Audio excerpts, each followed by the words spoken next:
Hi all. ಮಂಗಳವಾರ ಮನೆಯಲ್ಲಿ ಪೂಜೆ ಎಲ್ಲ ಮುಗಿಸಿ ಮಂಡಕ್ಕಿ ಕೊಟ್ಟು ಪೂಜೆ ಮಾಡಿಸ್ಕೊಂಡು ಬರೋಣ ಅಂತ ಹೇಳಿ ನಾವು ಹೊರಟಿದ್ದು ಹಳೆ ಊರಮ್ಮನ ದೇವಸ್ಥಾನಕ್ಕೆ. ಆ್ಯಕ್ಚುಲಿ ತುಂಬ ಫ್ರೀನೇ ಇತ್ತು, ವಾರ ಇದ್ದಿದ್ದರಿಂದ ರಶ್ ಇರುತ್ತೆ ಅಂದ್ಕೊಂಡಿದ್ವಿ. ಪೂಜೆನೂ ಬೇಗ ಆಯಿತು ಆ್ಯಂಡ್ ದರ್ಶನ ಕೂಡ ತುಂಬ ಚೆನ್ನಾಗಾಯಿತು. ಅಲ್ಲಿಂದ ನಾವು ಹೊರಟಿದ್ದು ಗೌಡಗೆರೆ ಚಾಮುಂಡೇಶ್ವರಿ ದೇವಸ್ಥಾನಕ್ಕೆ. ಆ್ಯಕ್ಚುಲಿ ಫಸ್ಟ್ ಟೈಮ್ ಬಂದಿದ್ದು. ನಮ್ಮೂರಿಂದ 18-20 ಕಿಲೋಮೀಟರ್ ಅಷ್ಟೇ ಇರೋದು, ಬಟ್ ಬರೋದಕ್ಕೆ ಆಗಿರಲಿಲ್ಲ. ಇವತ್ತೆಲ್ಲರೂ ಇದ್ವಲ್ಲ, ತಮ್ಮನ ಹೆಂಡತಿ, ಮಗು, ವರ್ಗಿತ್ತಿ ಎಲ್ಲರೂ ಬಂದ್ವಿ. ಒಳಗಡೆ ಅಮ್ಮನ ನೋಡೋದಕ್ಕಿಂತ ಸ್ಟ್ಯಾಚು ನೋಡಿ ತುಂಬ ಖುಷಿಯಾಯಿತು. ಆ್ಯಕ್ಚುಲಿ ದೂರದಿಂದ ನೋಡಿದ್ರೆ ಸ್ಟ್ಯಾಚು ಬಂಡೆಗಳ ಮಧ್ಯೆ ಇರೋ ಥರ ಫೀಲ್ ಆಗುತ್ತೆ. ಹತ್ರ ಹೋಗಿ ನೋಡಿದ್ರೆ ಅದು ಕನ್ಸ್ಟ್ರಕ್ಟ್ ಮಾಡಿಸಿರೋದು, ಬಟ್ ತುಂಬ ಚೆನ್ನಾಗಿದೆ. ವಾಟರ್ ಫಾಲು, ಮ್ಯೂಸಿಕಲ್ ವಾಟರ್ಸ್ ಅದೆಲ್ಲ ತುಂಬ ಇಷ್ಟ ಆಯಿತು. ಇನ್ನೂ ಏನೇನೋ ಇತ್ತಂತೆ, ಬಟ್ ನಮಗೆ ಗೊತ್ತಿಲ್ಲ, ಅದೇನು ನೋಡೋಕ್ಕೆ ಹೋಗಿಲ್ಲ ನಾವು. ಎಕ್ಸಿಬಿಷನ್ ಎಲ್ಲ ಇತ್ತಂತೆ. ಸೊ ಮುಗಿಸ್ಕೊಂಡು ಮನೆಗೆ ಬಂದವು. ಇನ್ನೂ ತೆಂಗಿನಕಾಯಿ ಎಲ್ಲ ಇತ್ತಲ್ಲ ಅಂತ ಹೇಳಿ ಹೋಳಿಗೆ ಒಬ್ಬಟ್ಟು ಮಾಡ್ಕೊಳ್ಳೋಣ ಅಂತ ಹೇಳಿ ಮಾಡ್ಕೊಳ್ತಾ ಇದ್ದೀನಿ. ತೆಂಗಿನಕಾಯಿ ಒಬ್ಬಟ್ಟಿಗೆ ಮಮ್ಮಿ ಸ್ವಲ್ಪ ಅಕ್ಕಿ ಸೇರಿಸ್ತಾರೆ. ಸೊ ನಾನು ಅಕ್ಕಿ ಹುರ್ಕೊಳ್ತಾ ಇದ್ದೀನಿ. 4 ಹೋಳು ತೆಂಗಿನಕಾಯಿ ಇದೆ, ಅದಕ್ಕೆ ನಾನು ಚಿಕ್ಕ ಗ್ಲಾಸಲ್ಲಿ ಅರ್ಧ ಗ್ಲಾಸಷ್ಟು ಅಕ್ಕಿ ತೊಗೊಂಡಿದ್ದೀನಿ. ಅದನ್ನು ಚೆನ್ನಾಗಿ ಹುರ್ಕೋಬೇಕು, ಕಮ್ಮಿ ಊರಿನಲ್ಲೇ. ಆಗಿದೆ ಇದು. ಇವಾಗ ಬೆಲ್ಲ ಪಾಕ ಮಾಡ್ಕೊಳ್ಳೋದಕ್ಕೆ ನಾನು ಒಂದು ಚಿಕ್ಕ ಗ್ಲಾಸಲ್ಲಿ ನೀರು ತೊಗೊಂಡಿದ್ದೀನಿ. ತುಂಬ ನೀರು ಹಾಕ್ಕೊಳ್ಳೋದು ಬೇಡ, ಬೇಗ ಪಾಕನೂ ಬರಲ್ಲ ಆ್ಯಂಡ್ ಹೂರ್ಣ ಗಟ್ಟಿನೂ ಬರಲ್ಲ. ನಾನು 2 ಅಚ್ಚು ಬೆಲ್ಲ ತೊಗೊಂಡಿದ್ದೀನಿ. 4 ಹೋಳು ತೆಂಗಿನಕಾಯಿಗೆ 2 ಅಚ್ಚು ಬೆಲ್ಲ ಸಾಕಾಗತ್ತೆ. ಇದನ್ನು ನಾನು ಪಾಕ ಮಾಡ್ಕೊಳ್ಳೋಣ, ಕರಗಿಸ್ಕೊಳ್ಳೋದಕ್ಕೆ ಇಟ್ಕೊಂಡಿದ್ದೀನಿ. ಗಲೀಜೆಲ್ಲ ಇರುತ್ತಲ್ಲ, ಸೊ ಸ್ಟ್ರೈನ್ ಮಾಡ್ಕೊಳ್ಳೋಣ ಅಂತ ಹೇಳಿ. ಇನ್ನೊಂದು ಕಡೆ ನಾನು ಫ್ಲೇವರ್ಗೋಸ್ಕರ 4-5 ಏಲಕ್ಕಿಕಾಯಿ ತೊಗೊಂಡಿದ್ದೀನಿ ಆ್ಯಂಡ್ ಹುರಿದಿಟ್ಕೊಂಡಿರೋ ಅಕ್ಕಿ ಹಾಕ್ಕೊಂಡಿದ್ದೀನಿ. ತೆಂಗಿನಕಾಯಿ ಎಲ್ಲ ಸೇರಿಸ್ಕೊಂಡು ಚೆನ್ನಾಗಿ ನುಣ್ಣಗೆ ರುಬ್ಕೋಬೇಕು.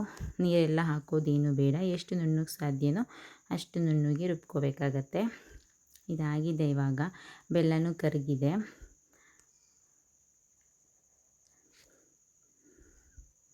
ತೆಂಗಿನಕಾಯಿ ಕೂಡ ಎಲ್ಲ ರುಬ್ಕೊಂಡಿದ್ದಾಯಿತು. ನೋಡಿ, ನಾನಿಲ್ಲಿ ಬೆಲ್ಲನ ಸ್ಟ್ರೈನ್ ಮಾಡ್ಕೊಳ್ತಾ ಇದ್ದೀನಿ. ಪಾಕ ನಮಗೆ ಕಜ್ಜಾಯಕ್ಕೆ ಯಾವ ಥರ ಪಾಕ ತೊಗೊಳ್ತೀವಿ ಆ ಥರ ಪಾಕ ತೊಗೊಳ್ಬೇಕಾಗತ್ತೆ. ಇಲ್ಲ ಅಂದರೆ ಚೆನ್ನಾಗಿರಲ್ಲ ಟೇಸ್ಟ್ ಎಲ್ಲ, ಬೇಗ ಹೂರ್ಣನೂ ಗಟ್ಟಿ ಬರೋದಿಲ್ಲ. ನೋಡಿ, ಇದಾಗಿದೆ. ಇವಾಗ ನಾನು ಚೆಕ್ ಮಾಡಿ ತೋರಿಸ್ತಾ ಇದ್ದೀನಿ ನಿಮಗೆ.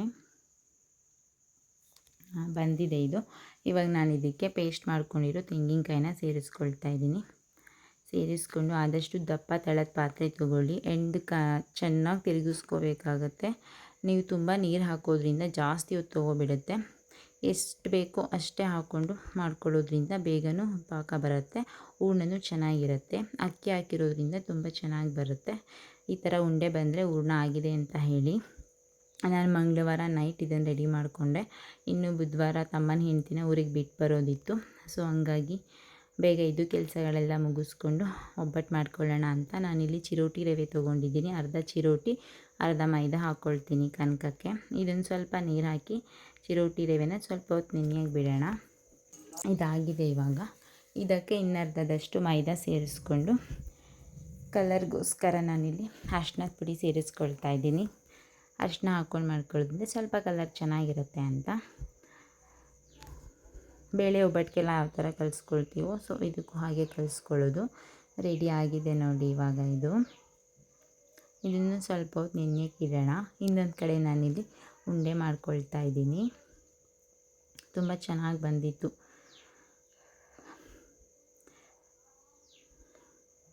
ನೋಡ್ಬೋದು ನೀವು, ಕೈಗೆ ಸ್ವಲ್ಪನೂ ಅಂಟ್ಕೊಳ್ತಾ ಇಲ್ಲ. ಉಂಡೆ ಮಾಡೋದಕ್ಕೆ ತುಂಬ ಚೆನ್ನಾಗಿ ಬಂದಿದೆ. ನಾನು ಮಾಡ್ಕೊಳ್ತಾ ಇದ್ದೀನಿ ನೋಡಿ. ಇಲ್ಲಿ ಅಕ್ಕಿ ಯಾರೆಲ್ಲ ಹಾಕ್ತಿರೋ ಏನೋ ಗೊತ್ತಿಲ್ಲ ನನಗೆ, ಬಟ್ ಅಕ್ಕಿ ಹಾಕೋದ್ರಿಂದ ತುಂಬ ಚೆನ್ನಾಗಿ ಹುರ್ಕೊಂಡು ಸೇರಿಸ್ಕೊಳ್ಳೋದ್ರಿಂದ ಟೇಸ್ಟ್ ಕೂಡ ಚೆನ್ನಾಗಿರುತ್ತೆ, ಹೂರ್ಣ ಕೂಡ ಚೆನ್ನಾಗಿ ಬರುತ್ತೆ. ಆ್ಯಕ್ಚುಲಿ ಎಲ್ಲರೂ ಇದಕ್ಕೆ ಇನ್ನೊಂದು ಪೇಪರ್ ಹಾಕಿ ಒಂದೇ ಸಲ ಎಳೀತಾರೆ, ಬಟ್ ನಂಗೆ ಆ ಥರ ಎಷ್ಟೇ ಟ್ರೈ ಮಾಡಿದ್ರೂ ಬರಲ್ಲ. ಸೊ ಹಂಗಾಗಿ ನಾನು ಲೇಟ್ ಆದರೂ ಪರವಾಗಿಲ್ಲ ಅಂತ ಹೇಳಿ ಹೀಗೆ ನಿಧಾನಕ್ಕೇ ತಟ್ಕೊಳ್ತೀನಿ. ಒಬ್ಬಟ್ಟು ಕೂಡ ತುಂಬ ಚೆನ್ನಾಗಿ ಬಂತು.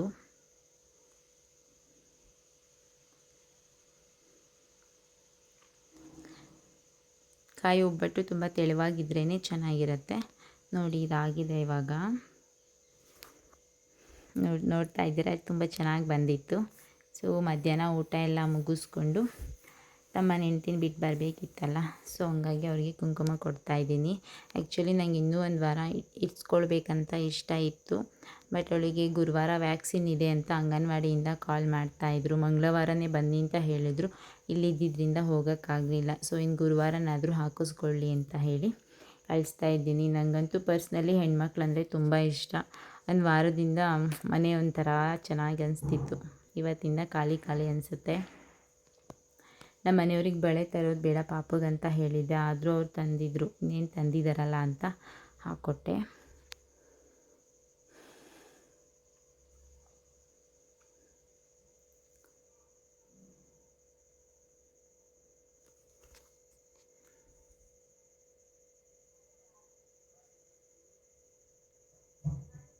ಮಕ್ಕಳಿದ್ರೆ ಮನೆ ಇನ್ನೂ ಒಂಥರ ಚೆನ್ನಾಗಿರುತ್ತೆ, ಅದರಲ್ಲೂ ಹೆಣ್ಮಕ್ಳಿದ್ರೆ ದೇವ್ರುಗಳಿದ್ದಂಗೆ ಫೀಲ್ ಆಗ್ತಾ ಇರುತ್ತೆ ನನಗಂತೂ.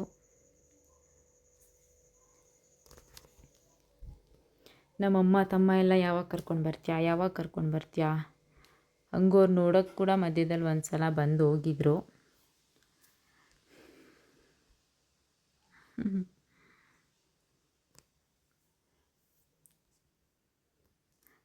ಬಾಗ್ನ ಎಲ್ಲ ಕೊಟ್ಟೆ, ಇವಾಗ ಹೊರಡ್ತಾ ಇದ್ದೀವಿ ಫ್ರೆಂಡ್ಸ್. Thanks for watching.